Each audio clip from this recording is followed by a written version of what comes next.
Huh? No.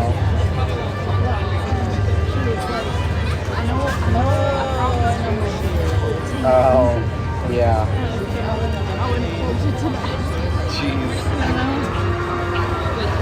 Banking on that one after all these years.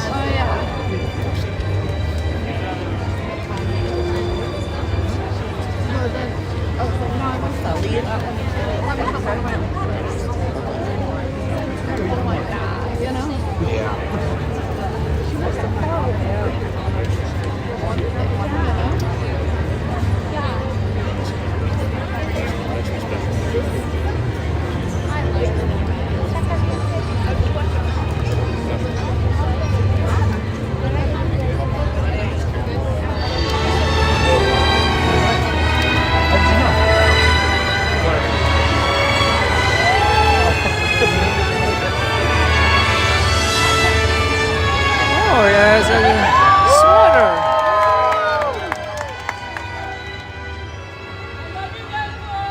I love you too, civilian. It's a beautiful day in the neighborhood. A beautiful day to be Deadpool. It's story time. Story time. We got any fans of Mr. Rogers out there? All right. I'm a pretty big fan of Captain America myself. Are you all ready for story time? Yeah. Well, that's good to hear, because I certainly have a story to tell. Gosh, I love to talk. Today's story is a beloved bedtime classic, and pulled straight from the public domain, so we can't be sued. It's Little Red Deadpool. You guys see what I did there? Thank you. All right. Just put my little reading glasses on. There we go. And that doesn't work. No worries. Look at these adorable pictures, by the way. Look how cute Dogpool is, guys. Aww. Thank you. Thank you for your cheers. I scribbled that myself. Once upon a time. You know what? It just feels wrong when I'm doing it with myself. Why don't we all say it together, shall we? 1, 2, 3. Once upon a time. See, isn't that so much more fun and interactive when we're all in this together?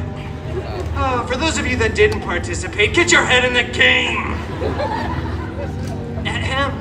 Anyway, upon that time, once, Little Red Deadpool set off to bring her sickly grandmama a delicious basket of churros. You see, Little Red's grandma lived alone. Not in a nice, clean, assisted living facility like where most Mimas are forced to live in against their will, no. Little Red's grandma lived alone in a creepy cottage in the middle of an even creepier, desolate forest, because Grammy lived life on the edge, yes. Oh, this seems dangerous, thought Little Red to herself. So naturally, she went into the forest anyway so that children could learn from her mistakes for hundreds of years. A real after-school special kind of cautionary tale. Well, Little Red, these glasses are a little stuck on my... There we go. That was all part of the plan, ladies and gentlemen.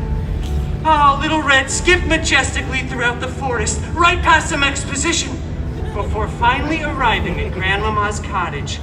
When she opened the door, she saw her grandmother lying down on a nice 4-poster, rich mahogany bed, yes. Oh, Grandmama! I brought you a delicious basket of churros! Grandma was looking pretty weird, freakish even, and it wasn't because of the weight loss drugs, no. No, it wasn't because of that. It was actually because Grandma was the big, bad wolvie in disguise. Ooh! Oh, no, you scared? No, I saw you flinch, sir. You did.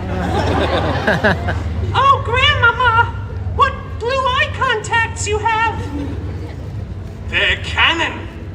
And Grandma, what a retro comic-accurate costume you finally have! Shut up, Bob. And Grandma, what big claws you have! Are those vibranium? No, they're unamanium. Shing! Wait a minute, Grandma's not Australian! Little Red broke off a piece of churro, dropped her basket, whipped off her cloak, took a bite of that delicious churro, and then brought down her katanas in an X-shaped formation. Not as an Easter egg, but more of just a stylistic choice. Bring it on, Peanut! They action leaped at each other. Huge fight. It was awesome. They smashed through that rich mahogany bed, but no one got a splinter. Claws and katanas tore through the mattress, and there was CGI hay everywhere. Which, as you can imagine, is like 400,000 times more expensive than regular hay, but this is Disney. We like to go all out here. Speaking of going all out, once both fighters were finally fatigued from the fight's mutually incredible climax, they both slumped down to the ground, exhausted. Churro asked Little Red, now in her regular voice, because falsettos are hard and I'm getting kind of lightheaded. Sure, he replied. And so they shared that churro. In fact, they shared it Lady and the Tramp style, actually. Before gazing around at all the destruction and CGI straw left in their wake. You know, we could fix this place up nice. I bet Grammy would be willing to sell. Say, where is grandmother anyway? She's, on vacation. Huh. That's not ominous or foreboding in any way. In fact, I trust you fully. We should be roommates. Yeah. And so they were roommates. Oh, Little Red was the top bunk and Wolvie was obviously the bottom. And they lived happily ever after. The end. Thank you guys so much. And the moral of that story, children, is pretty obvious, actually. It's spend more time with your grandmother. Seriously, I feel like you should really be able to recognize the difference between your own old decrepit grandmother and some huge jacked man. A huge jackman, if you will. I'll stop it. Well, anyway, I should be going. I'm about due for my lunch break, actually. I'm gonna have some delicious chimichangas. And I gotta go check my DMs. That stands for Deadpool messages. Patent pending.